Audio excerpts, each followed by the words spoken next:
Hey guys, welcome back to Cold Antler Farm. It's episode 59, and today we're going to talk about some reasons to homestead.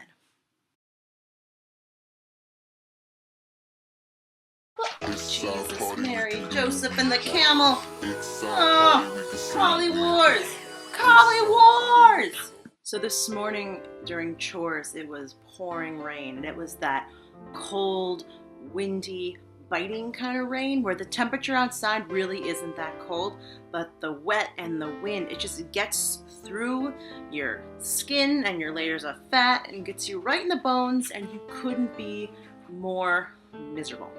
And then I came inside the house and I made it exactly 3 feet before closing the door and just taking everything off and coming over to this fire behind me. I lit a fire not because the house needed to be heated. It's really not even, like I said, that cold out. It's that it's so comforting to come in from that misery to something as simple as a warm fireplace. Have a cup of coffee and feel safe and feel secure and just enjoy that simple act of a hot mug after a rough and cold morning. So that being outside and being miserable and cold and coming into a warm fire, that in its essence is why I homestead. That's why I live like this.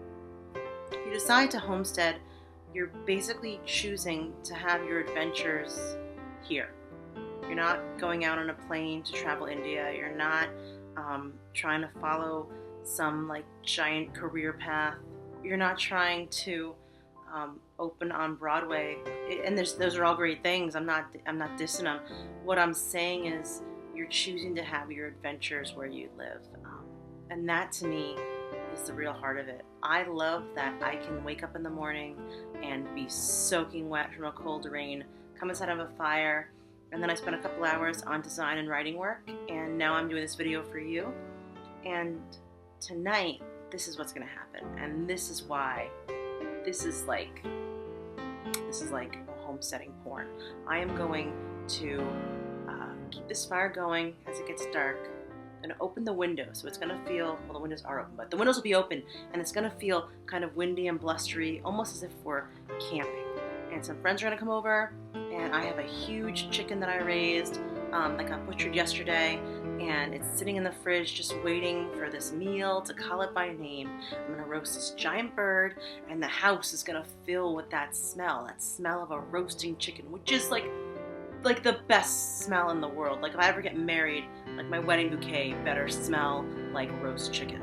And I am going to then have a butternut squash that I grew, cut it in half and bake that and add some herbs and spices to that, just make it a little more savory. So it's going to be the squash and chicken dinner.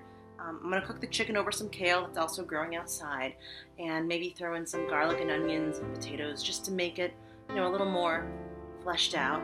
And then I'm going to sit back in this warm house knowing that all the chores are done and the goats are milked and the dairy work's done, and maybe there'll be some cheese curdling on top of the stove from my milk goats, and I can wash up afterward with my goat's milk soap, and I can sit down and have this meal that I created.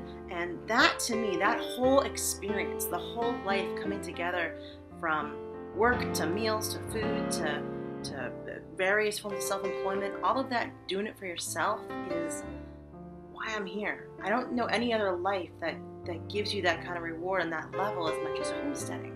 So that's why I'm here. And I think a lot of you watching this channel or watching other homesteading channels can relate to that.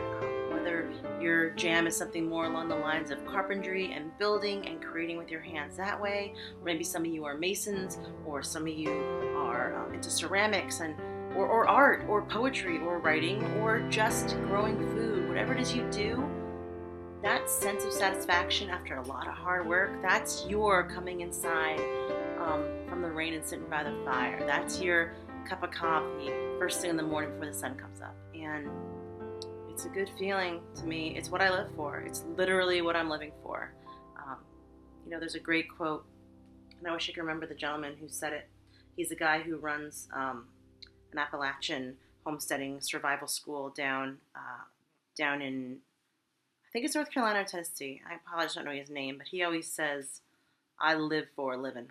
And I love that quote. All right. This is Jenna signing off from today's rambling vlog, and I guess I just wanted to end with, I live for a living.